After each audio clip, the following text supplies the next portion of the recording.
Good afternoon, everyone. It's with great pleasure that we've got Elva Mulvad, director of Love Child. Eva is no stranger to Scottish Documentary Institute. We've always had strong collaboration with Danish documentary, and Eva, of course, is one of the directors of Danish documentary. But also we've been kind of following your films, and certainly kind of great titles like Enemy of Happiness, kind of The Good Life, A Modern Man. I mean, all kind of brought kind of great attention kind of in Scotland. So it's fantastic that we've got you here with your latest one, Love Child. Um, Eva, you're actually kind of based in Copenhagen, in Denmark. How is life treating you there? Well, I just came in from a very sunny, cold day. We have winter now, which is wonderful here, and everything is frozen, and the society is frozen as well. We have had a lockdown since Christmas, like most of us, probably in Europe. Just last week, the small school kids got back in school, but everything else is closed. So but we have an office. It's like a 15 minutes bike ride from my house, so I go there almost every day. So my life is kind of still pretty normal. So it hasn't impacted too much on your productions. I mean, I guess you're in distribution mode.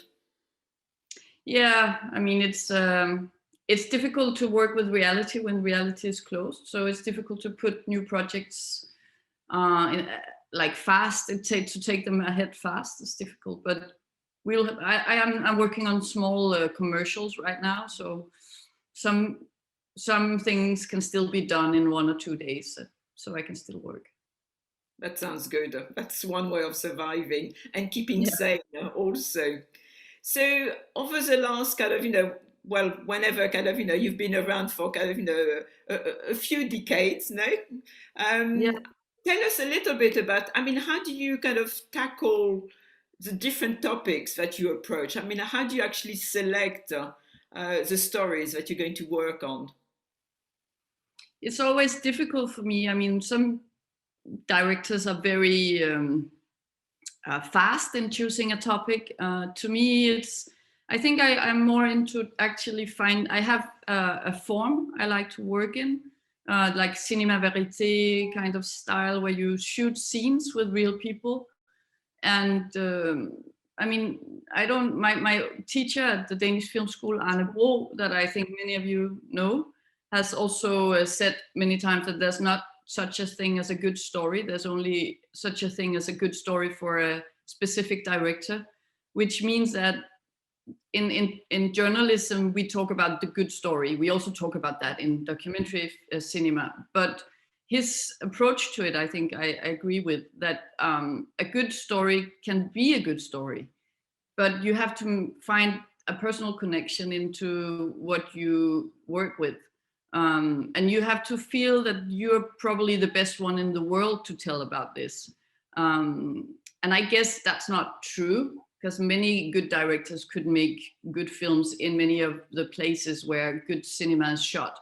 But I think that if we want to work with documentary cinema as an art form instead of like a news kind of storytelling, then we need to make a human investment, like when you write a novel. And I think that's why it's difficult for me to know when I have a good topic or the right film, is because it takes time to invest in these people and to find out whether is it a film for me. Can I make them vulnerable in front of the camera? Will enough happen in their lives so that we have enough development in the story? All of these kind of things, it comes back to a certain form and a certain kind of connection that takes time to investigate. So I often start just by an idea or something very vague, and then I try to find some characters that I think could work. I like larger than life characters a lot because when we work with real people, the more clear they are, the better.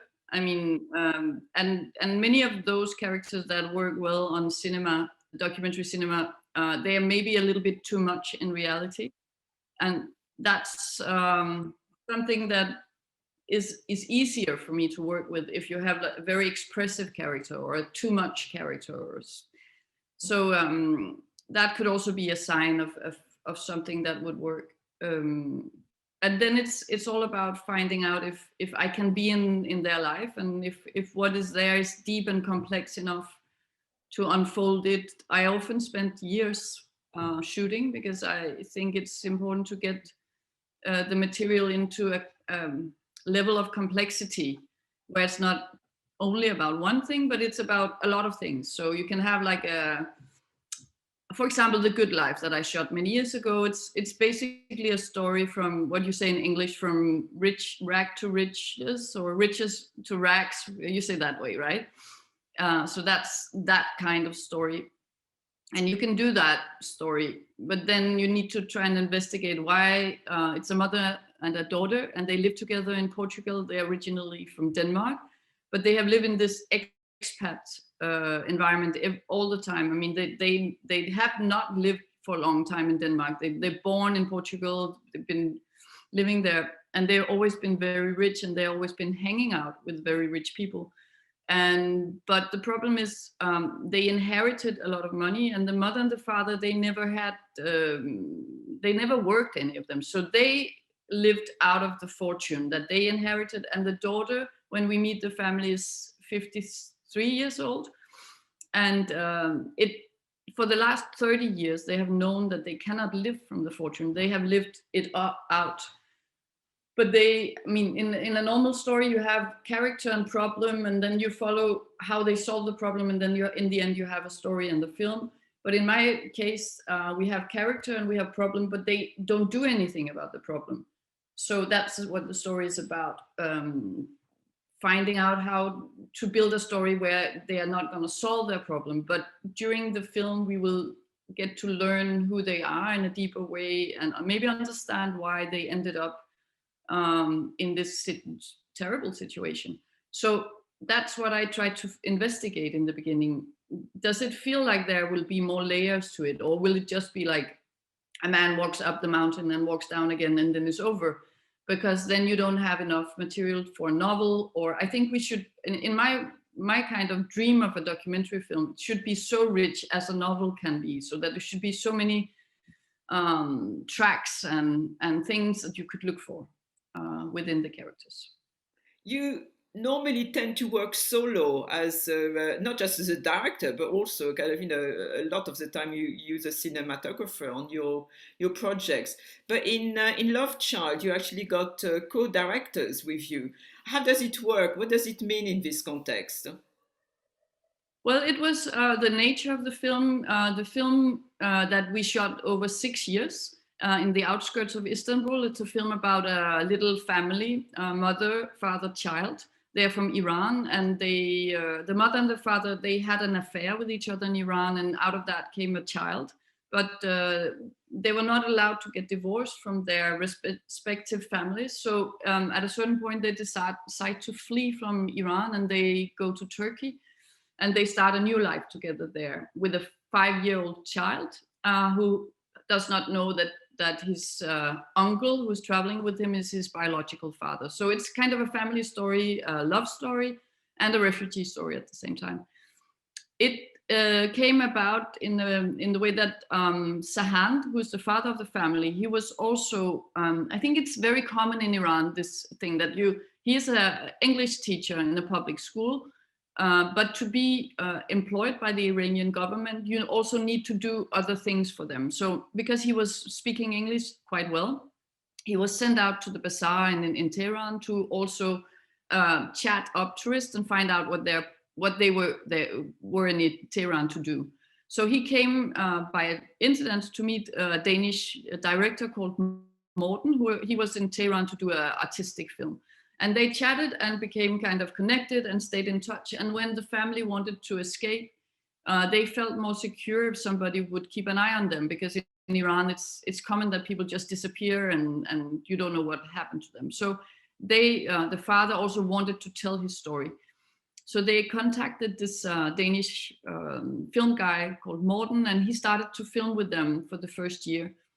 But he's more into like shorter things and into exhibition kind of things. So he's not like experienced in long-term feature-length documentary. So he came to my production house and said, well, I can't finance this film. Can you help me? So we started to look into his material, and I tried to came with him to visit the family. And then we built a cooperation, and we also took on board a third director, Lea Glob, who's a very skilled Danish director, super strong cinematographer. She's done several films, and she's coming out with a new film soon. But it was because we felt that this story was very intimate and very strong, but we needed to respect the fact that we live in a different country and they live in Turkey. We had, and sometimes when you see a documentary film, you feel that, well, that was what happened while the film crew was there. And we wanted this very small elements to actually be real, so that we could be there whenever it was important. We formed a team of 3 directors who could go, and who were able to shoot and make sound on their own, so that we could be very flexible. And we divided the months into like, so this month I'm standby, next month this guy is standby. So we had to like prioritize to go if something happened. And we were following the UNHCR case because they are pleading for asylum, and that's kind of a motor of the film, the answers they get. Whenever something new happened in the story, we had to go as fast as we could and try to capture it so that it would feel organic. And I think that's also the strength of the film, is kind of a little small story within a little small family, but it has the backdrop of a lot of bigger stories, and the refugee crisis and Trump coming into America and all of that stuff happening around them. And I feel it became successful in a way because it has the feeling of almost of fiction, because you're there with them whenever something happens. It's not like we have to remake it. And that, for that reason, we built a crew like that.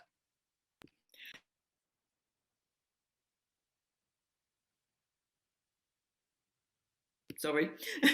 The family, the couple, is very much a middle class family. I mean, by Iranian standard, but also by kind of European standards. So not exactly kind of your typical kind of asylum seeker or your typical refugee.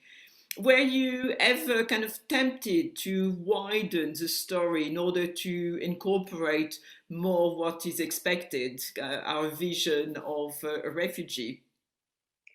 We discussed it a lot, because you can say in a way that this family is luxury refugees. There's so many other refugees with more dramatic stories, and we thought that that's a fact. And they come out of Iran, they have money in their pockets, they speak English, they're very good at maneuvering in a very difficult situation.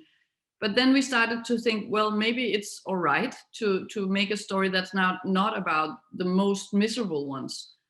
In a way, maybe for us who lives in a situation where we are not bombed every day and we are not living in trauma, maybe this kind of story can be easier to relate to in a way. That was one of the arguments. And the other argument is that these days we have in the world more or less 60 million replaced people who cannot live where they are born and where they want to live.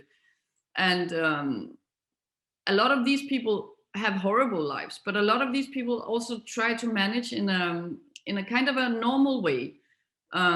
So all refugees are not the same. They're as unlike as we are, who are not refugees. So actually we tried to turn it into a strength for the film in a way, in terms of easy to relate to these people, and in terms of broadening the understanding of what a refugee can be. But also, I'm assuming that the fact that they are more middle class and adept at be able to express their emotions, and surely it kind of gave you even more access to kind of that intimate kind of look that you've created in the film. Yeah, I think I don't know exactly. I think you could do the same with a refugee family who are not middle class. I mean, it's just it's the question of the connection and this particular family. They were very good at being very transparent with their emotions. I mean, they are Persian, so their culture, I think, is way more expressive than the culture I live in, the Nordic countries, where we are more psychologically withdrawn. Um, so this, but specifically the mother, I felt had a very clear and almost like a very honest and clear way of being in front of the camera. So it was very easy for me to read her will or her wishes, and I thought that's, I don't think that comes necessarily with having money or education. That comes with a character. Mm. I mean, when they moved to Istanbul, they thought that it would be for just a few months being there before they go to their new life. Did they actually realize that you will actually be filming for years, not just months? I don't think they realized that, and I don't think we realized that. I mean, I know because I've been filming that it might be some years, but I thought, wait, 1 year, 2 years, that's all right, and then we can finish the film by leaving them in a new country where they will settle, and then they're good, and we can just finish the film like that. But there's a Czech documentary filmmaker, Helena, what is her name? Her last name. She did wonderful films, Katka, and she says, like, you bet on some people and you see what life does to them. And in a way, that's what we do, isn't it?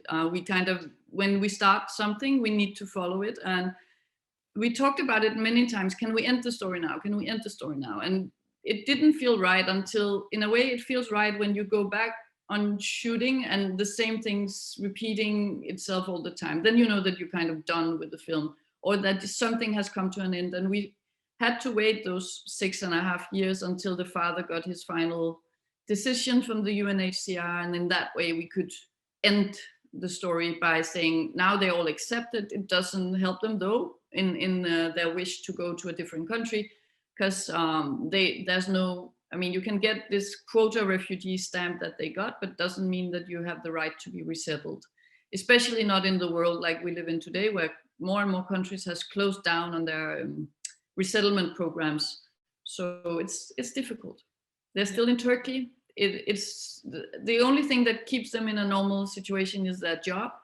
They still are teachers, but right now Turkey is super influenced by the corona as well. So it's difficult for them because they are sent, they sent the kids home and the children are home, and they're not, the parents can't pay, so the school can't pay the teachers. It's a difficult situation. I suggest that we take a look at the trailer, just so some people who may not have seen the film to get a feel for the characters before we go deeper into the characters. Alex, can you play the trailer, please?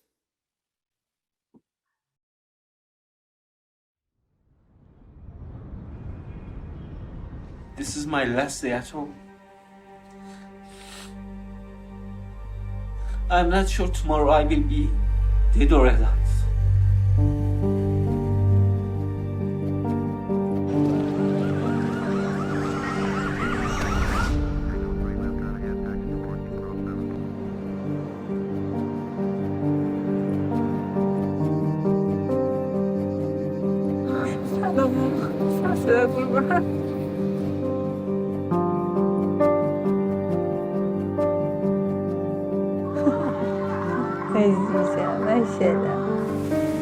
Her şeyin elden verdiği bir gecenin içinde. Oyuncağın, odasının, her şeyini. Ve bir adam girmiş hayatına, emce. Dünkü emce, şimdi diyordu babanam ben senin.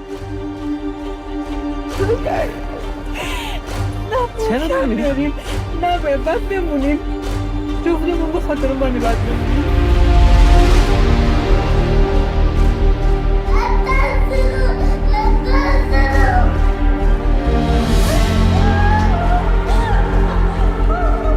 استخبارات گیر برگ.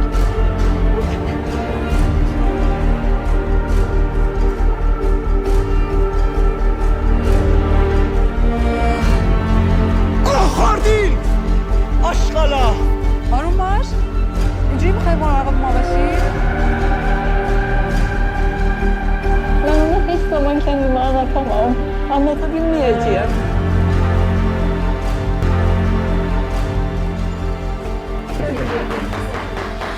چطور ممنوعه ما قانونیش کرد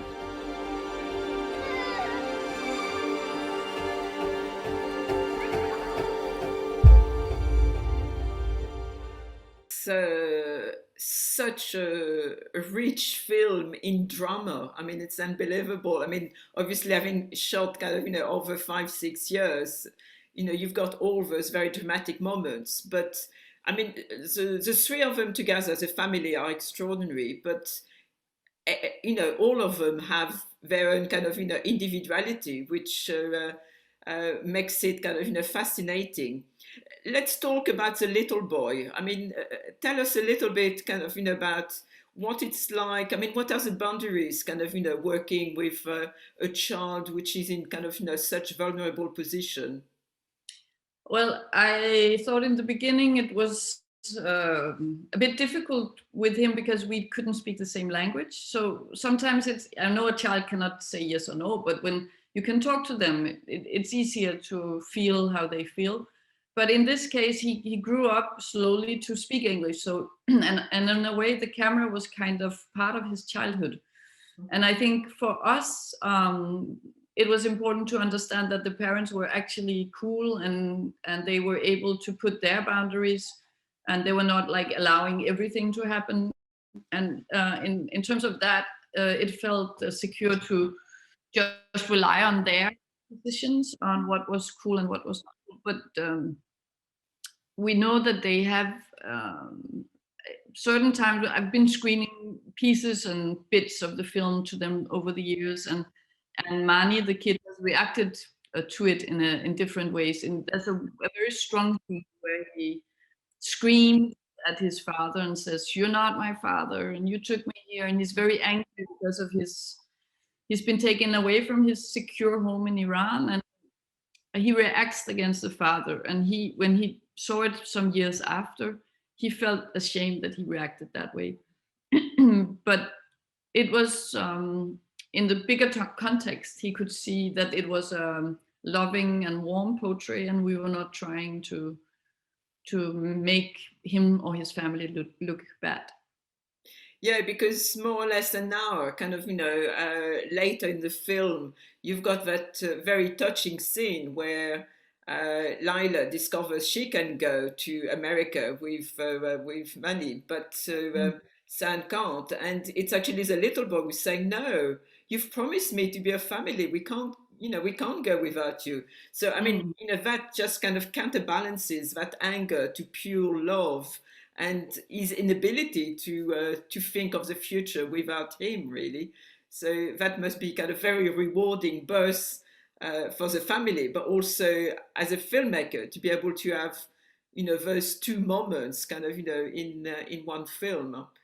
But you've also got a lot of kind of outbursts of anger kind of happening. I mean, here Manny is a little boy kind of, shouting at, it's all the fault of this man who is meant to be his dad. But then later on, we've got San kind of, having this outburst outside the consulate.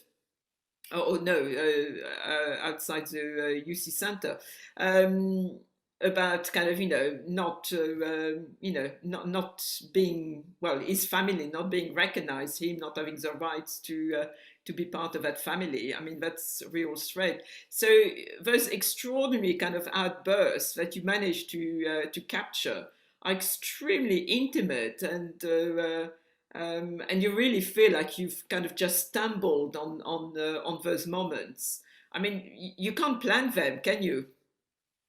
No, you can't plan stuff like that, but you know your characters. And I know that Sahand is a person who he doesn't like put a lid on himself. Let me put it that way. So if something will happen to them, and he will express himself in a clear way. And we also had in a way the role of the film team has also been, we've been part of their story in a way.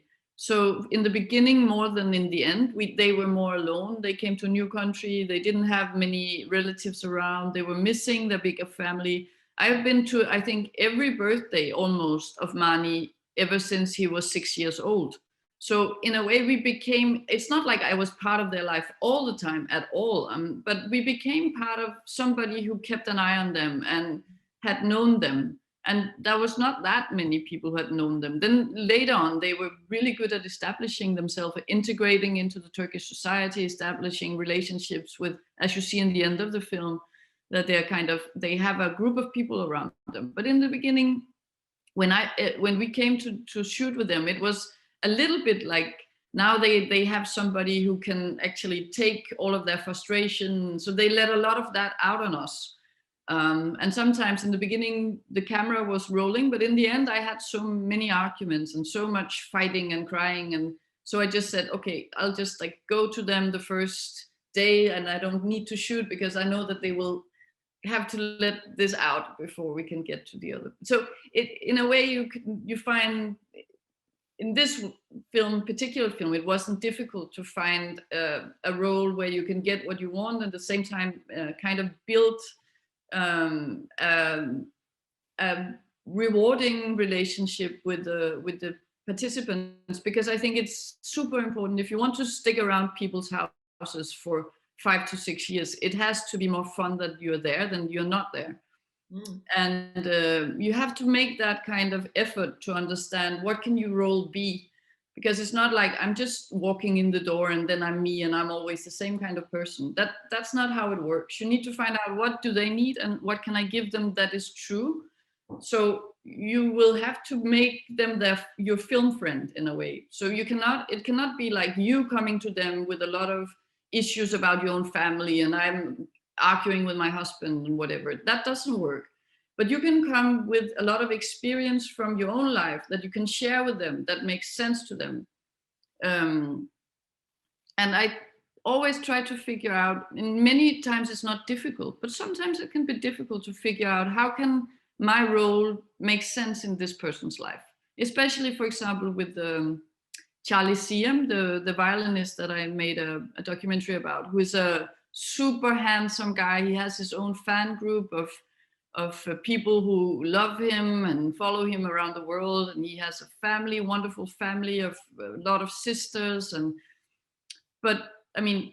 he's very used to the press who wants to make interviews with him and stuff like that. So how can you make space for yourself in a person's life who has enough?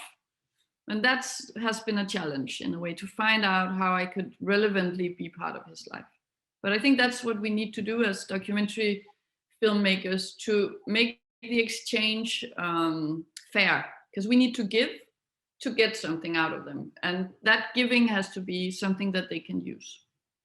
Yeah, I think that's really interesting. And I mean, you obviously got a lot of experience, because I was thinking about The Good Life, the similarity between the arguments between mother, daughter, and I mean here, son, father, but also, husband and wife, kind of use a director being there, kind of, in the middle of an argument in a very small space, and how you manage to deal with that small space, both kind of, small flats and intense kind of, argument between two characters.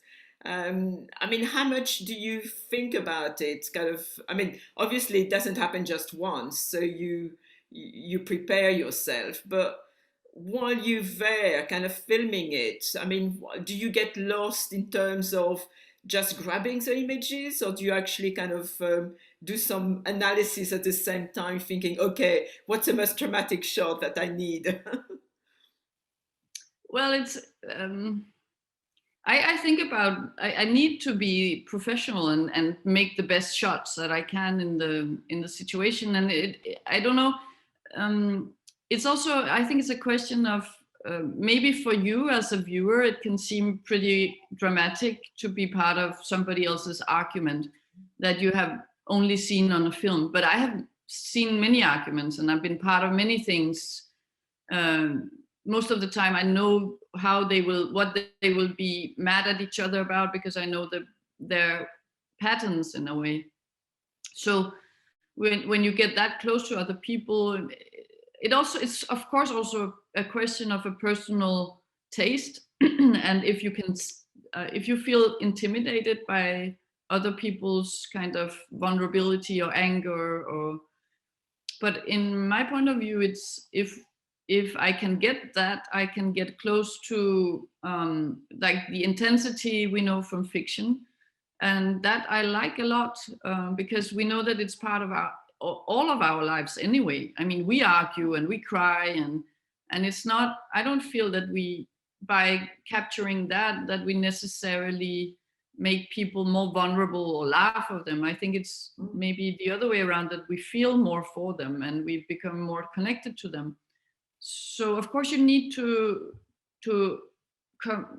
work with it also in the editing in a way where you're not exploiting it, and you make it kind of understandable for everyone to follow, and not like one guy becomes the evil one and the other guy the good one. I mean, of course that's a responsibility, I think, that we have to protect the characters from being exploited. But if that's not the case, I think it's it's a really nice thing that people trust you so much that they actually want to give you those kind of moments. And when they do so, I think it's my job to not look away and be shy or feel intimidated. We had a teacher in film school as well, a really wonderful woman who did a film in a place where the priests are educating other priests, like older priests educating younger priests. And he said they did like a role play. So a person who was supposed to play a very sick person came to the church and asked the priest, I feel sorry for all of this, and I'm sick and I have to carry everybody's sorrow, and they are afraid that I will die, and I'm afraid I will die. And then the young priest said, oh, it will probably be all right, it will pass soon.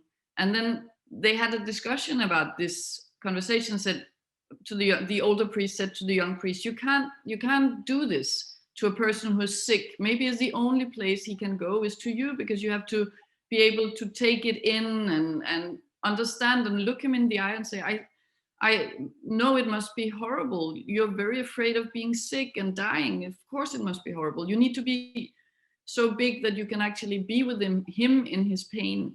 And I think it's the same thing in a way, what we get from these people. If they're willing to give it to you, you cannot just say, oh, no, I don't want to see you cry. I cannot put this on screen. It's too much. I mean, if you come to the point where they are trusting you and willing to give it to you, you need to handle it and take it, and it's great cinema. And what about the therapy scenes? I mean, we see both of them kind of, going into individual kind of, sessions. Why did you feel that you had to include that in the film? Well, it was because a lot of the backstory, what happened to the couple in Iran, it was not part of their everyday life. And I tried a lot of different things, like I interviewed them, and I did a lot of things that trying to kind of activate the background story. And it was not really good. And one of the things that I could understand was that it, especially for Layla, the woman who had an affair with another man, and it was adultery, and she felt very ashamed about this, and it is a very shameful thing also for her family. So in a way, there was almost no language around it. It was very difficult for her to talk about it and to explain it. And then I just thought, well, where and who could be strong enough to open that door for her and help her talk about it?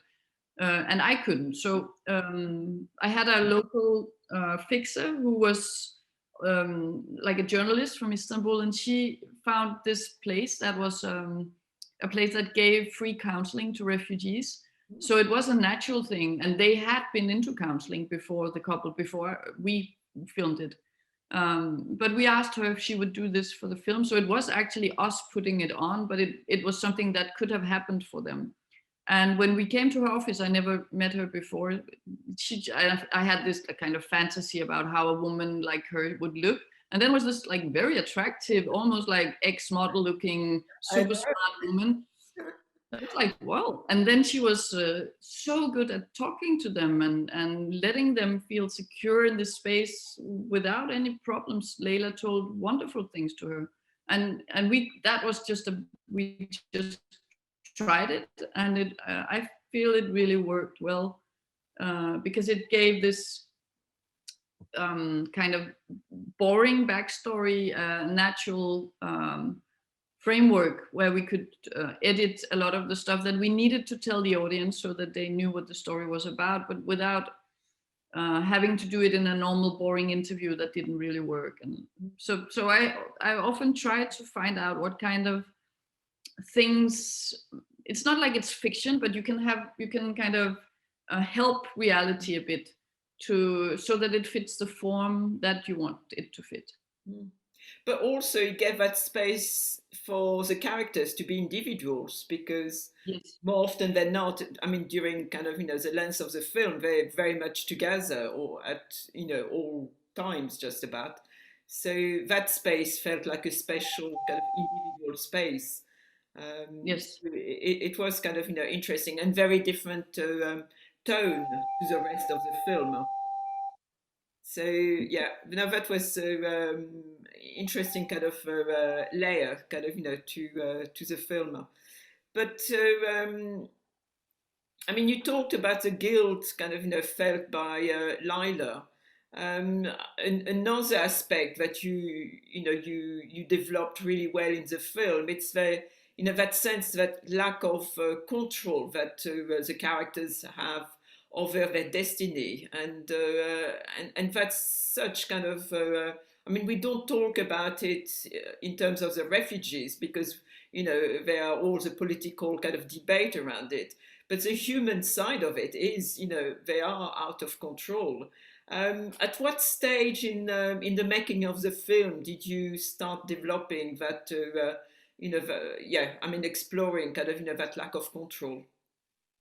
I think it was pretty obvious to me from very early on that this UNHCR faceless bureaucracy system was a problem in a way for the family, because when you're in a situation where you cannot influence your destiny, somebody else has the power over your future. It becomes very frustrating. And I've done a small thing before with refugees, and I knew about this feeling that they also shared. And I think that's also, it points back on everybody, because it's not the refugees problem, or it's not their responsibility that we have built an international system that works this way. And it's not even the UNHCR's problem. Because they are depending on the countries that need to take these refugees, or they are also facing endless amounts of refugees coming into one country but not into another. And I mean, it's not like I'm trying to point a finger, but it's just a fact that in Denmark and in Turkey and everywhere else I've been talking to refugees, it's like the unclear system. You can't call anybody. They can't say anything precise. It's like a Kafka situation where somebody else is having the power over your life, and I think that feeling is very universal in a way, and understandable. And it's all of the countries and the people who choose politicians in certain countries. It's everybody's responsibility to know this and to influence it and to vote for those people who will try and make it different. And I mean, it's fascinating how, I mean, we see different moments where they have kind of, emotional kind of wobbles, really, because of the frustration of not being in control. But how, you've managed to also portray them the way they kind of, they keep their humanity throughout kind of, the film. Their dignity kind of, never escapes them, even in the worst possible time, even when San kind of, bursts in anger in the middle of the street and starts swearing, kind of, nevertheless, I mean, we still feel respect for him, for what it was.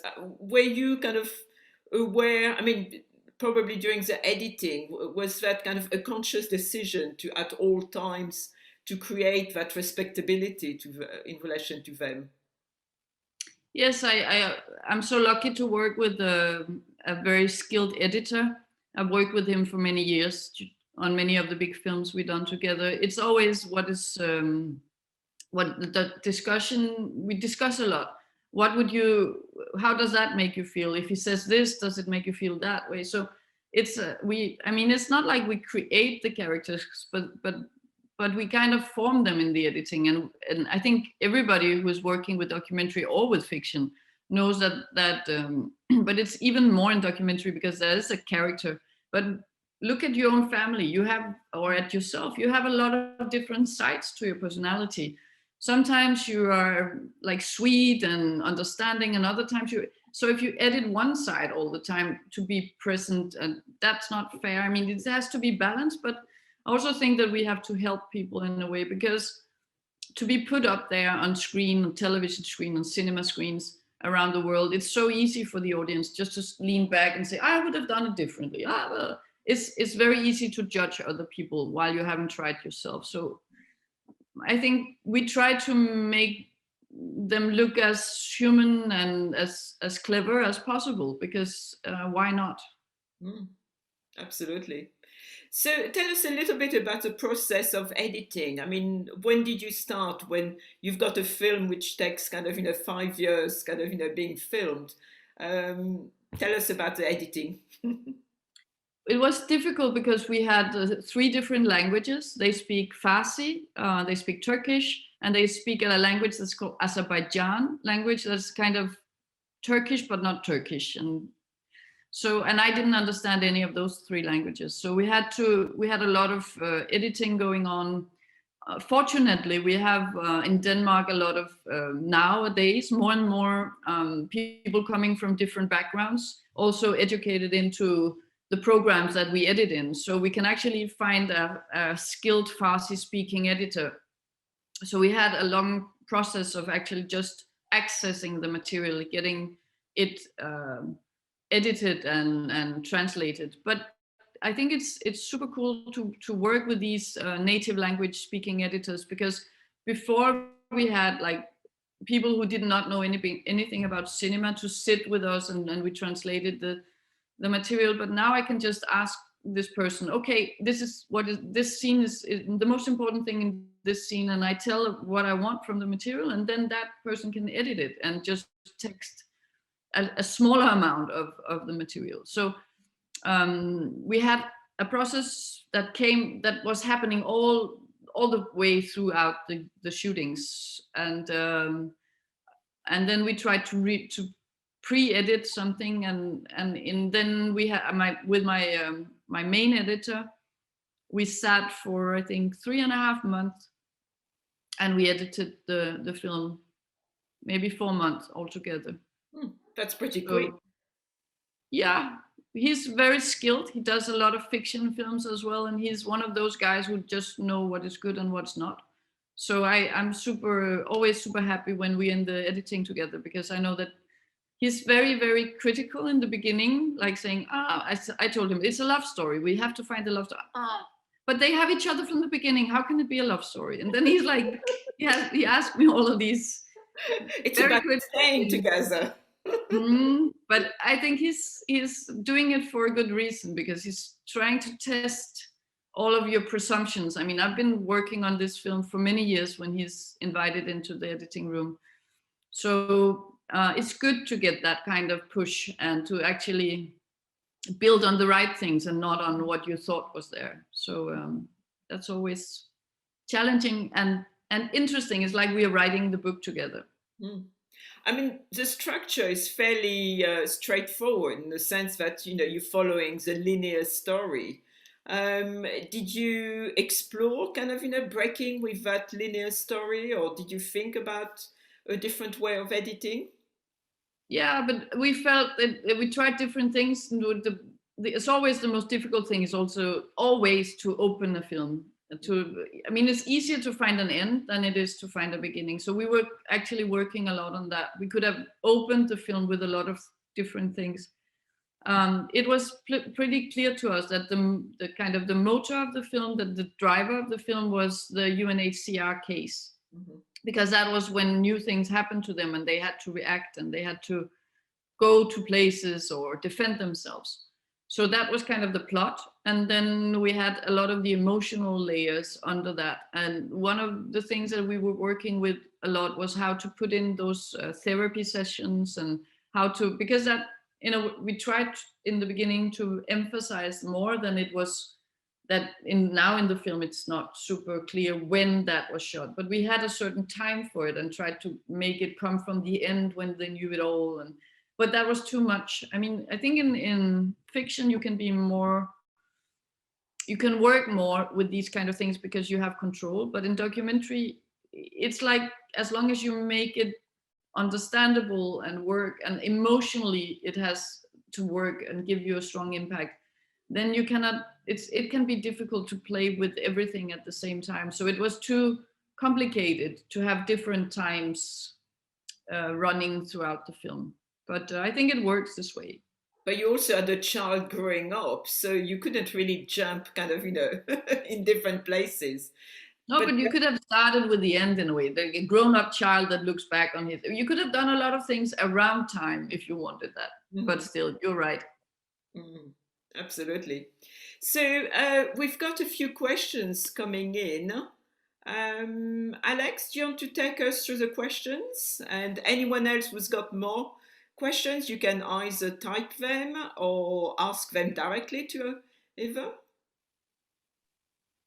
Yeah, so the first question we have is whether the characters felt in control of their own destiny when you helped the narrative, or did they rely on you as the kind of caring presence or God figure opening doors for them? If I had to be helping them, is that the question? It's about how the characters, if they felt in control of their own destiny while you were working on the narrative. Who was it, God? No, if it's basically the perspective of the characters. So basically, how they felt, if they were feeling in control over their own destiny.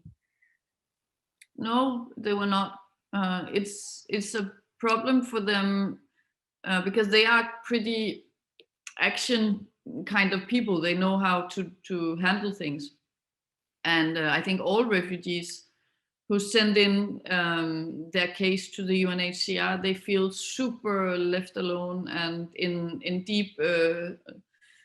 They don't trust if they did the right thing or they wrote the right thing, and everybody talks about it and they call each other, or that guy got a no and this guy got a negative or this guy got a positive. So it's a very difficult situation to be in, that you have no control. And the one thing you want, and the one thing they still want, is to get a secure, basic right kind of system around them so that they become citizens of something. Because right now they're not citizens of anywhere.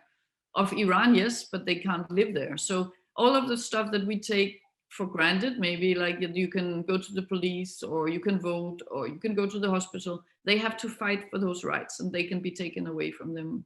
So they are still not feeling powerful over their own life and their own destination.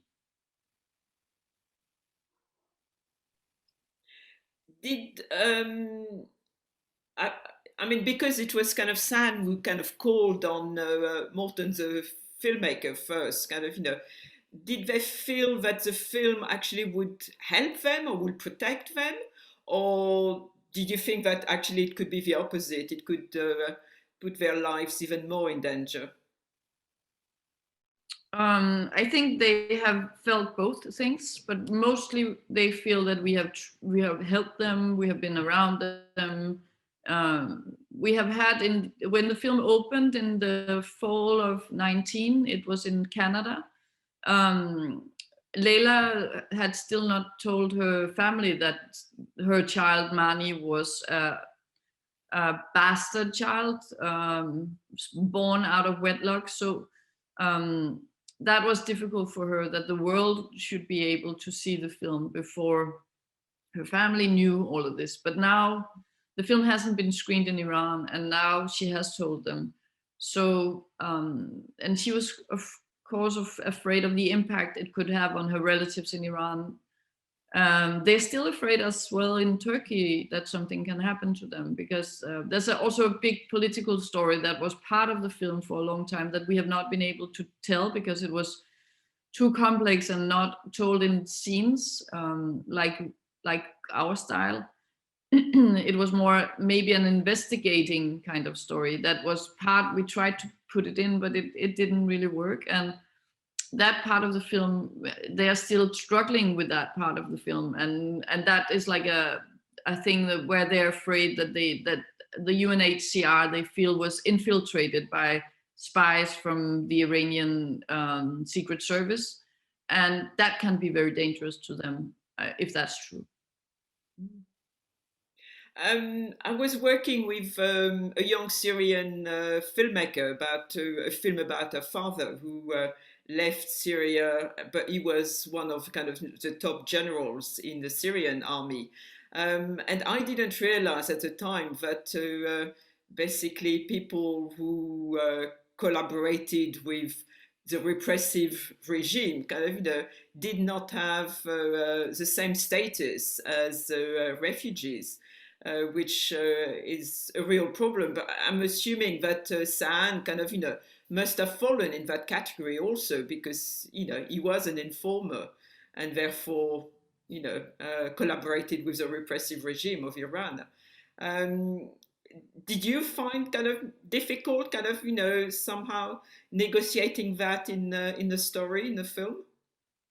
Yes, I think it's a complex thing that we didn't have enough material really to go into. But it's also, maybe it would also become another film if we had to investigate that. But I think we found out enough so that we could feel on safe ground, telling that he had been a small fish. Like a lot of systems has a lot of informers. Like we knew it in the Soviet or in Soviet Union, in DDR or in Gestapo, that is a kind of a tool of the power to make everybody snitch on each other.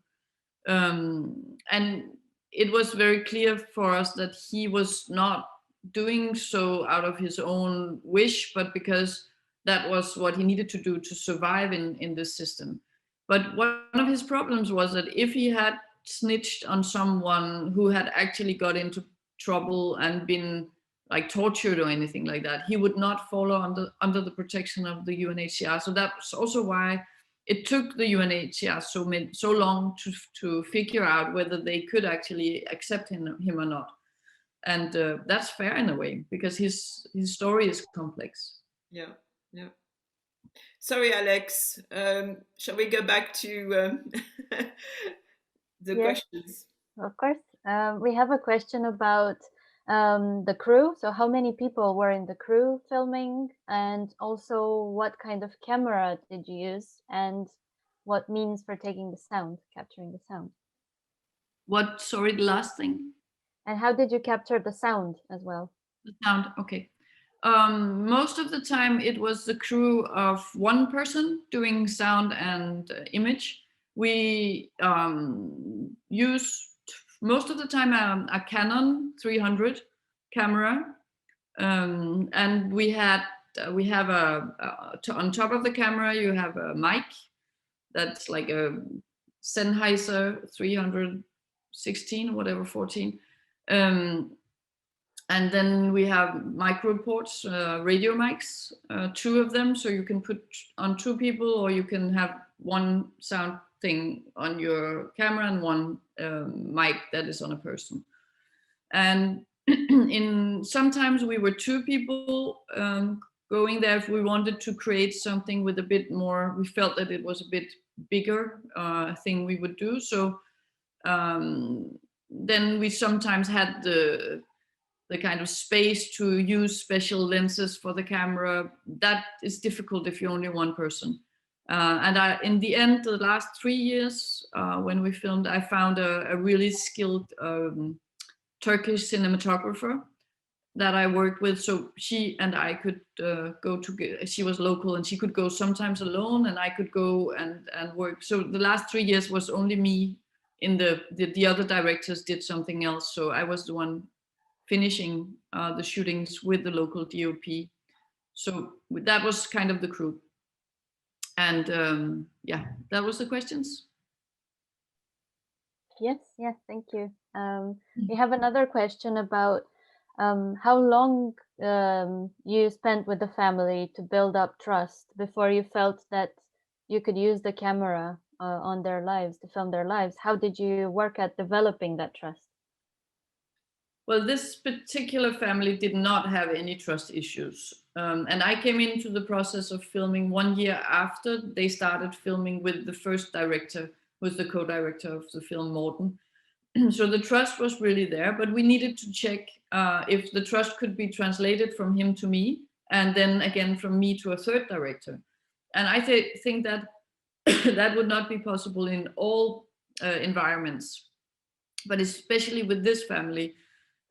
They were very, I think it was also a kind of a cooperation between them and us, because they asked us to start filming, and they also filmed a lot on their cell phones. You can also see some of the things that we were not able to shoot because we were not able to be there, because we didn't know exactly when they would get like a message from the UNHCR about something. So they shot a lot of the stuff themselves. So I think they were really good at being main characters because they remembered to shoot things. And in that way, it felt more like we were doing a film together than we were doing a film about them. Mm-hmm. And connected to that, there's another question about how, can you talk more about what persuaded some of the people you worked with to take part in the film? So for instance, with Charlie Sheen for Modern Man, or the film about the mother and daughter, what was it that made them want to make the film? Yeah, that's always a good question to ask yourself, also because it's if you want to stick around for years, it's nice that you are there for the right reasons. I mean, if they want to be famous and rich, it's probably not going to happen. So you can just get that out of the way. A lot of the things, for example, the mother and the daughter, they were not difficult to persuade because they needed attention. They had had a good life, a great life, and now they didn't. So they wanted attention, and they wanted attention for something different than their problem, even though I was there to film a problem in a way. Especially the daughter felt that she was somebody. When we walked down the streets in this little town and she had a camera crew after her, she said, "Oh, they're about doing a film about my life." And she felt again that she was something special. So I don't mind that kind of thing, that if it's necessary for them, or it makes them feel good that they are filmed, that's a good motor for them, then they want to be filmed more.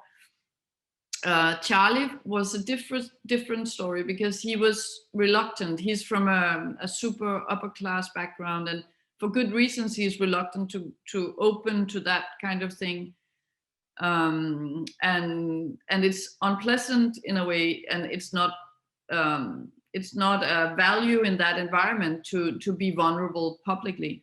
So he needed more time to decide whether he wanted to be in the film. And a lot of the time I say to people, also for my own sake, I need maybe half a year to understand if it's a good relationship that we can actually do the film. So usually I work with them in a very open way for half a year. Depends. Charlie was traveling all the time, so maybe I think I was with him for 2 or 3 trips, and then we shot some material, and I tried to edit some of it, see if I could find a quality in it, and I showed some of it to him and said, maybe it's this direction we will go, and it's not going to be like a fan portrait of you being the violin star.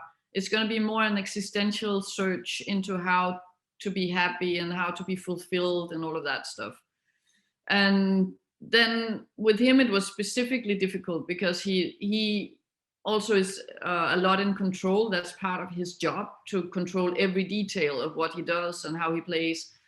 So we put the first half year, then we decided to move on, and then we said I'm gonna show you again in a year or so. I worked, actually it could have, you can put a lot of time and energy into it and then they can cancel if if you can't build something that they can trust in. But in the end, I think he got into the idea of having a film made about him, and he really wanted that. And even though we've had a lot of discussions about the film and how he felt about it, and whether it was showing him too vulnerable or too depressive, I think he ended up accepting the film and not really loving it, but accepting it. And then he got some good feedback from many people who saw it, and then he, in the end, I think he lived with it, but it's not something that he's like promoting to the world. And we have another question here about the process of writing the project and applying for funding when you don't know much of what will happen to your characters. We'll talk a bit more about that. Yeah, it's difficult. It's always difficult with funding. And especially if you do films that are not like in what we talked about in the beginning, journalistically good stories. It's much easier to pitch something that is like a good story, a catchy thing, than it is to pitch something that is more character, soft, emotionally driven. But the way I do it is I invest quite a lot, and I think all of you, many of you probably work with a documentary film. We invest a lot in the beginning, where we don't know where it's heading. Sometimes I have tried to apply for funding very early, and it's often negative feedback you get. You don't get money there because nobody can see the relevance of your project at that time. Then after half a year, maybe you can gather enough material that actually can capture the quality, and then it's easier, but it's never easy. Writing, I think I use it in a way to kind of circle around the topics and find out what kind of feels interesting also when you write it. But I don't think that you can, in my way of cinema making, it's not a tool. I cannot write a script for anything. You have to discover it in the material. It's not like something, it translates. What you think on paper never translates to what works on screen. But in terms of financing, writing is super important. And of course, I mean, you have to be tactical as well, in a way, not to write what you think is going to be the film, but what you think other people would like the film to be. And that can sometimes be confusing for a lot of people, but I think that is an important thing to try and, the universal aspect of what you're doing, you need to find it anyway. So you better start thinking about it early on and try to promote that. Maybe it's not so visible in the material to begin with, because one little person, so what could that in the end say about all of us? But that's your job, right? To find that, to make that so strong that it feels like you, oh, well, I now I know more about being a refugee, or now I know more about being a superhero or whatever than I did before watching the film.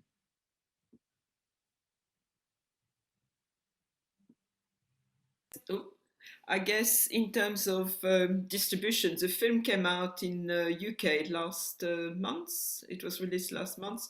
Not exactly the best of time for films to be released, really. No.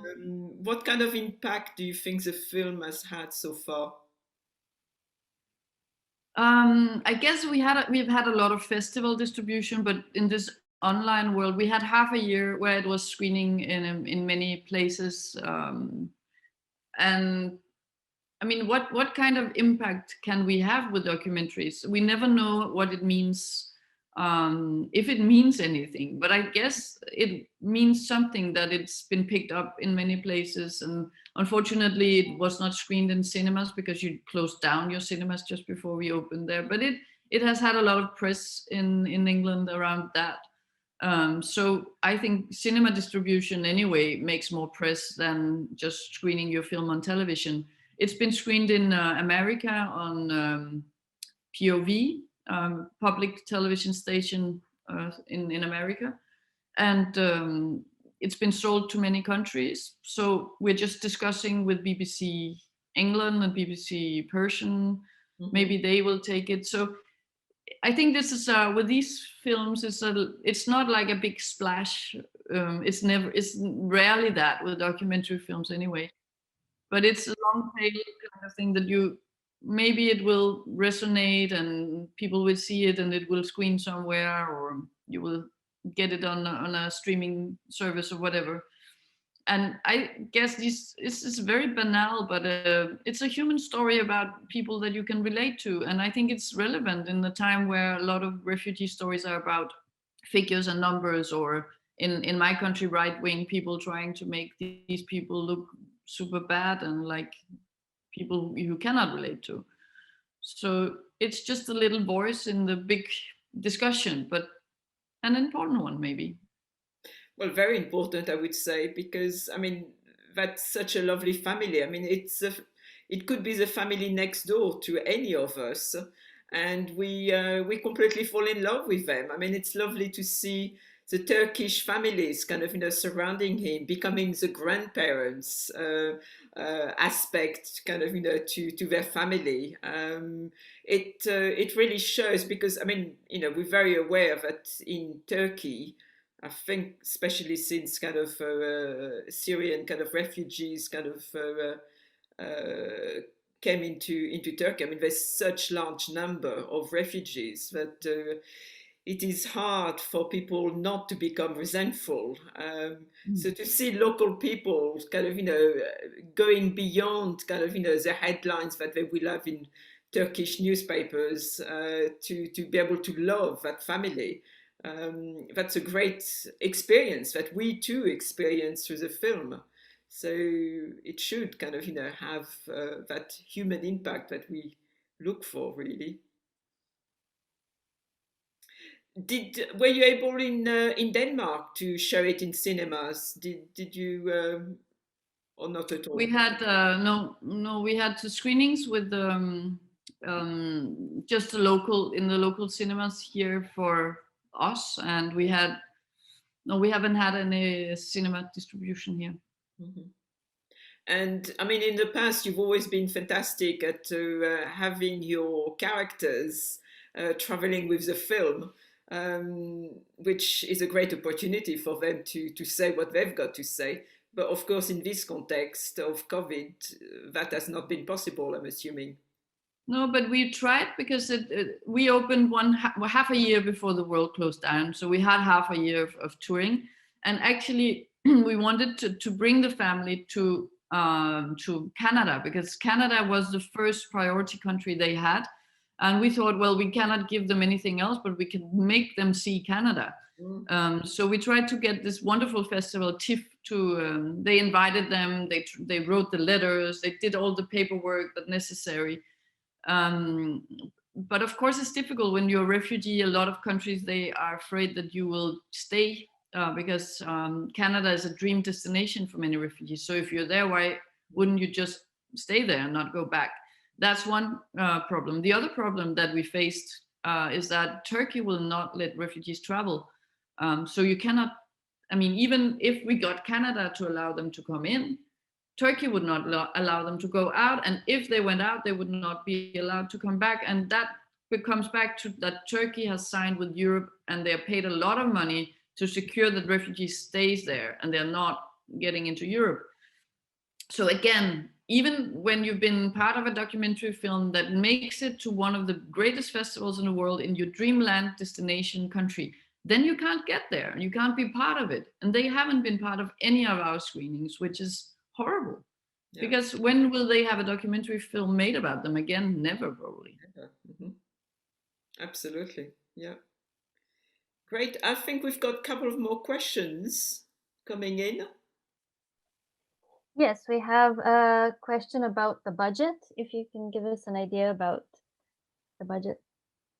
Yes, it's 5 million Danish kroner, which is, because I don't know what is your Pound. I can pound. A pound is like 8 or 9 Danish kroner, I think. Well, it varies kind of. I think right now it's closer to 8 than it is to 9. Yeah. Yeah. So, well, then you could say It's about £350,000. yes, something like that. Yeah, which is average kind of budget by Danish standard. But you've got a lot of collaborators funds kind of attached to the film. Yes, it's been financed through a lot of the broadcasters of Europe. Yeah. Good. And the last question is, what film are you most proud of as a filmmaker? It's like choosing between your children, right? I only have one child, though. I don't have to choose. I have a son, but I have a lot of films. So, well, I'm proud of many of my films for different reasons. I'm very proud of The Good Life, actually, because it was the first time I chose to not do a good story. In a way, it was more about characters, and it was less dramatic and less understandable. So that was I think a victory in a way to get that film done, and also to get it out in the world and show that it had international potential. And in a way, I'm very proud of the film A Modern Man, Charlie Siam, because I think documentary cinema can be as rich as fiction. But if we tend to only do films that are relevant politically, or in other ways, we think about life as if it should be part of the news, and that, of course, I understand why it is so, because people who has to choose between projects, they will have to ask themselves, why this one and why not that one? But with the film about Charlie Siam, it was so, there was almost none of the classical documentary things there. He didn't have a classical problem. He didn't have anything that was wrong with him in a way. Or we tend to do films about social issues a lot, these kind of things. So in a way, I'm very proud of trying to expand a bit the kind of films that we can do as documentary filmmakers, and to challenge that what we see in fiction and in poetry and in our real life. I mean, our life is also about the sun coming in through the window and your little son playing there, and that can be beautiful. I mean, it's difficult to make a 1.5 hour film about it, but the kind of material that works in other genres of storytelling has a harder time in our genre. And I think we should do more entertaining, funny films that are not always about war or problems or heavy stuff. So in a way, Charlie Siam, I'm very proud of that film about him, because it was not about the usual suspects of documentary cinema. Well, I think you can be proud of all your babies ever, because they're all films that touch kind of human stories in a very deep way, but somehow has a quality of filmmaking, which means that you go on thinking about them years later. I mean, I still have memories of moments in your films, even sounds, actually, not just kind of images. And that's that's legacy kind of in our world. And there comes a son. That's my son. That's Leonard. I know. I remember seeing him when you were pregnant of him at the premiere of The Good Life. Yeah, he was in my stomach in the year of The Good Life. Now he just turned 10. Well, there you are. Well, I guess that's we're coming to the end of our masterclass today. So unless someone wants to jump in with a last question, I would say thank you very much, Eva. And we look forward to the next film. No doubt you're starting to cook something. Well, we have to try, see what comes out of this strange period in time, right? Absolutely. Yeah. Well, keep well. And thank you for hosting this, and thank you for the nice questions. And I hope to see you out there in reality at some point. Hopefully, kind of, we will have festivals again. I hope so. Take care. Bye-bye. Bye-bye. Everyone.